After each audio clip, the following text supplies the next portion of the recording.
पुरी जिले में संभाव्य बन्या परिस्थिति को नजर रखी व्यापक प्रस्तुति प्रशासनिक स्तर में नि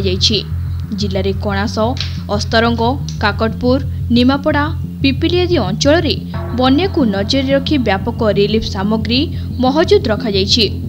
जिलार 2-3 जगार घाई होगा द्वारा बन्या जल प्रभाव में अंचलवासी असुविधार सम्मुखीन होता बेले आवश्यक पड़े सुरक्षित स्थान को स्थानांतर तहसीलदार और बीडीओ को निर्देश दी 2टी एनडीआरएफ टीम सह अग्निशम विभाग स्वतंत्र टीम को मुतयन रखा बेले संभाव्य बन्या परिस्थिति मुकाबला नहीं 24 घंटिया कंट्रोल रूम खोल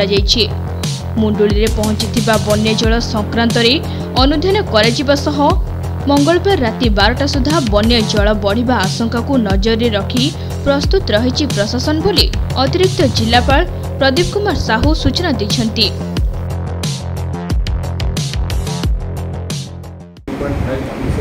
प्रभाव आज दयानदी देखा मिलूँ दयानदी तल अंचल किसी जगह ओवरटोपिंग कर पानी जाइए सका सुधा जहाँ को आम रिपोर्ट था लोकाल विभाग ठार 2टा पंचायत आराम 7,000 पाखापाखि लोक अफेक्टेड अच्छा कितु आम जहाँ कचागढ़ अच्छे विडिओ को कहुई से रेस्क्यू कर सेल्टर स्कूल सेल्टर रखी ड्राइव देवाई आरंभ कर दिखाई 10टा पाखापाखि 10:30 समय आम जहाँ खबर पाइल आमर चुपड़ी जीपीर गोटे जगह घाई 15-20 फुट घाई आ तार पानी जदि बेसी आमर जो अच्छी मैंने हाबिटेट अच्छी एरिया अच्छी विलेज एरिया अच्छी 2 किलोमीटर पाखापाखि अच्छी से जगह पानी पहुँचे अनुमान कर लगे वीडियो तहसीलदार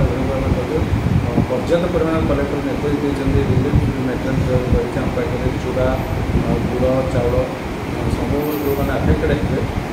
रेस्क्यू कर कल सेल्टर रखा दरकार देवाई देखा दिखाई आउ कलेक्टर निर्देश सब ब्लक में आम चूड़ा पहुँची पाखापाखि सब पर्याप्त परिमाण मिनेराल वाटर जोटा वाटर बटल सब ब्लक में प्राय पाखे पहुँच जाए आडिशनल बटल कलेक्टर आपर सहित आमको एसआरसी तरफ 2टी एनडीआरएफ टीम आसी पहुँची आम पुरी जिले में गोटे स्टेशन कराई हेडक्वार्टर ब्लक में ब्लक पूरी सत्याग्रह आ गोटे आम सत्यराज रखीचे ता सहित 2 जन ओड्राफ्ट टीम एसआरसी 2 जन कर बनास ब्लक आउटे तेलांग ब्लक में तापर ता सहित 4टी फायर टीम आम पाखे पहुँची जो एसआरसी 4टा फायर टीम को आम बनास ब्लक गोटे डेलांग ब्लक और निमापड़ा ग्रुप कर ता सहित बर्तमान जहाँ आमको सूचना मिलूँ जे आउ 4टी फायर टीम पहुँच आम पाखे आम जो जगह अफेक्टेड हो जो ब्लक में तहसील ब्लक में डिप्लॉय कर बर्तमान सिचुएसन 11:05 माने क्यूसेक पानी बर्तमान मुंडे जाऊँगी तार प्रभाव आज रात 8टा सुधा पड़ो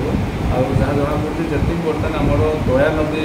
बनास ब्लक में आमको किसी जगह ओवरटेकिंग हो कलेक्टर अलरेडी इरिगेशन इंजीनियर निर्देश देते आडिक्वेट सैंड बैग्स